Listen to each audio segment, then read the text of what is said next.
wabarakatuh. Alhamdulillahirabbil alamin, wassalatu wassalamu ala asyrafil anbiya'i wal mursalin, sayyidina wa nabiyina wa maulana Muhammadin wa ala alihi wa ashabihi wa man tabi'ahum bi ihsanin ila yaumiddin, amma ba'du. Yang pertama, yang terhormat kepada dosen pengampu Ibu Lilis Karyawati MAG.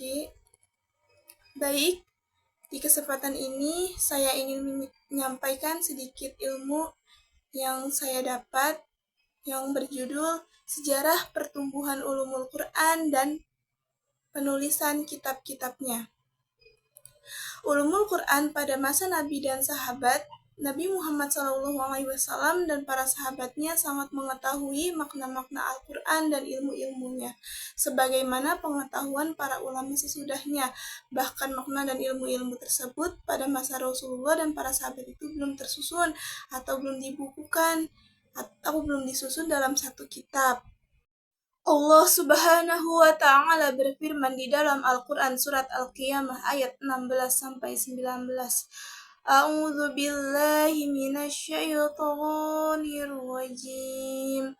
Bismillahirrahmanirrahim. La tuharrik bihi lisanaka litaj'ala bihi. Inna 'alaina jam'ahu wa qur'anahu. Fa idza qara'nahu fattabi' qur'anahu. Tsumma inna 'alaina bayanah. Surah Al-Qiyamah ayat 16-19, yang artinya, janganlah kamu gerakkan lidahmu untuk membaca Al-Quran karena hendak cepat-cepat menguasainya. Sesungguhnya atas tanggungan kamilah mengumpulkannya di dalam dan membuatmu pandai membacanya. Apabila kami telah selesai membacakannya, maka ikutilah bacaan itu, kemudian atas tanggungan kamilah penjelasannya. Hal ini sebagaimana sabda Rasulullah SAW, La taktubu anni ghairal Qur'an, wa man kataba anni ghairal Qur'an falyamhu wa haddithu anni wa la haraja, wa man kadzdzaba ala muta'ammidan falyatabawwa maq'adahu minan nar.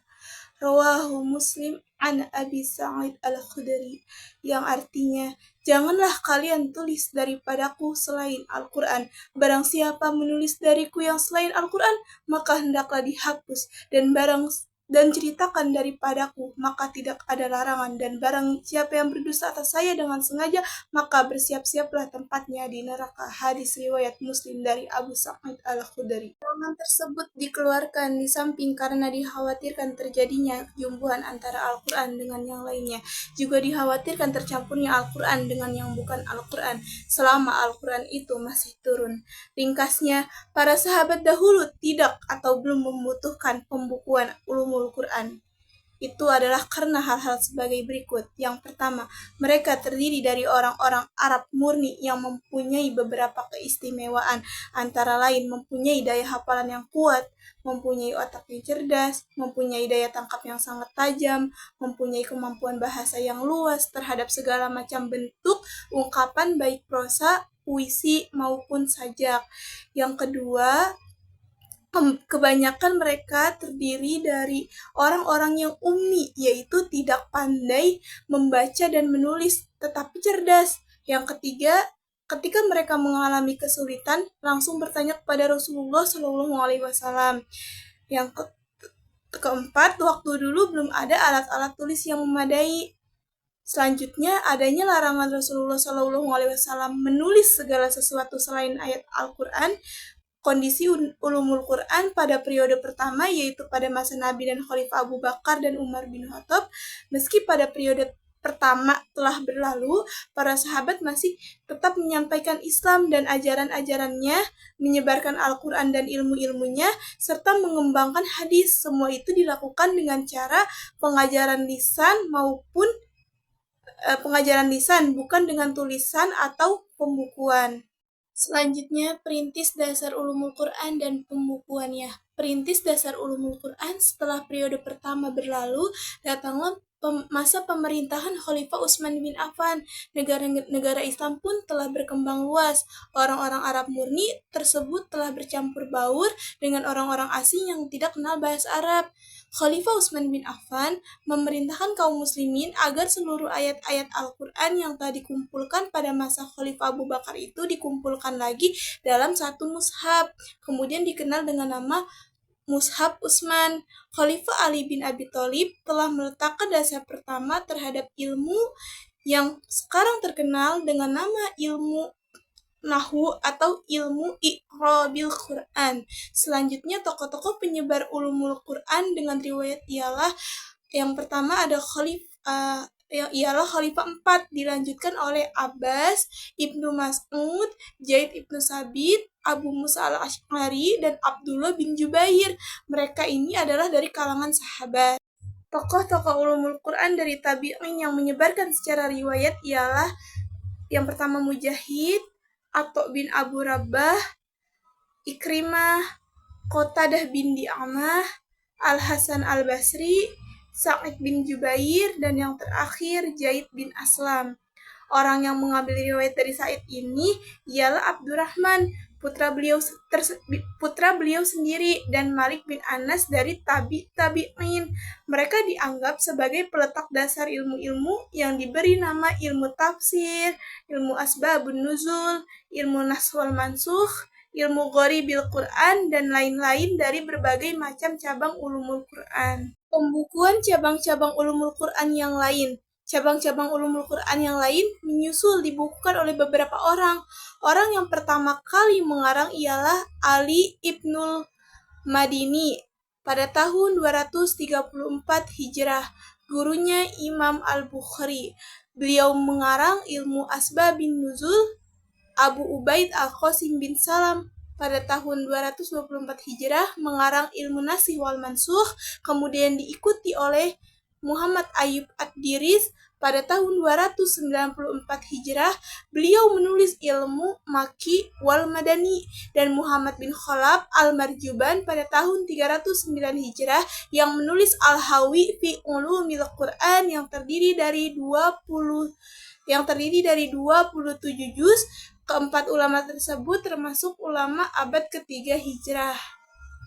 Kecemerlangan ulumul Quran tersebut berakhir pada abad ke-10 Hijrah di tangan pakarnya ulumul Quran, yaitu Imam Jalaluddin Abdurrahman As-Suyuti pada tahun 911 Hijrah yang sempat mengarang 3 buah kitab. Di antaranya ada kitab Tanasuqud Duror fi Tanasubis Suwar, At-Tahbir fi Ulumit Tafsir yang di dalamnya dibahas 102 cabang ulumul Quran, Al-Itqan fi Ulumil Quran yang terdiri dari 2 juz tetapi dibukukan menjadi 1 jilid. Di dalamnya dikupas 80 cabang ulumul Quran secara global. Kalau dirinci katanya bisa menjadi 300 macam cabang ulumul Quran. Kitab-kitab Al-Burhan karya Az-Zarkashi dan Al-Itqan karya As-Suyuti itu selalu menjadi referensi para pakar ulumul Quran dalam menulis, mengajar, dan mempelajari ilmu ulumul Quran dari dahulu hingga sekarang. Imam As-Suyuti wafat pada tahun 911 Hijrah. Beliau wafat pada awal abad ke-10 Hijrah. Akibatnya pudarlah gerakan penulisan ulumul Quran dan terhentilah kegiatan pembukuannya, sebab sepeninggal beliau sampai ratusan tahun atau berabad-abad tidak ada orang yang mengarang ulumul Quran dan menuliskan kitab-kitabnya. Sampai abad 14 Hijrah. Kesimpulan dari materi yang saya sampaikan, sejarah pertumbuhan ulumul Quran dan penulisan kitab-kitabnya, para sahabat dahulu tidak atau belum membutuhkan pembukuan Al-Quran karena mereka terdiri dari orang-orang Arab murni yang mempunyai beberapa keistimewaan, antara lain mempunyai daya akal yang kuat, mempunyai otak yang cerdas, mempunyai daya tangkap yang tajam, mempunyai kemampuan bahasa yang luas terhadap segala macam bentuk ungkapan, baik prosa, puisi, maupun sajak. Kebanyakan mereka terdiri dari orang-orang yang ummi, yaitu tidak pandai membaca dan menulis, tetapi cerdas. Ketika mereka mengalami kesulitan Mereka langsung bertanya kepada Rasulullah Shallallahu Alaihi Wasallam. Waktu dulu belum ada alat-alat tulis yang memadai. Adanya larangan Rasulullah Shallallahu Alaihi Wasallam menulis segala sesuatu selain ayat Al-Quran. Demikianlah kondisi ulumul Quran pada periode pertama, yaitu pada masa Nabi dan Khalifah Abu Bakar dan Umar bin Khattab. Meski pada periode pertama berlalu, para sahabat masih tetap menyampaikan Islam dan ajaran-ajarannya, menyebarkan Al-Quran dan ilmu-ilmunya, serta mengembangkan hadis. Semua itu dilakukan dengan cara pengajaran lisan, bukan dengan tulisan atau pembukuan. Mungkin yang bisa saya sampaikan, apabila ada kata-kata yang salah, itu datang dari pribadi saya. Apabila kata-kata itu benar, Allah lah yang menggerakkan lidah ini supaya berkata yang baik-baik. Inna ahsanal kalam kalamullahil malikil alam. Assalamualaikum warahmatullahi wabarakatuh.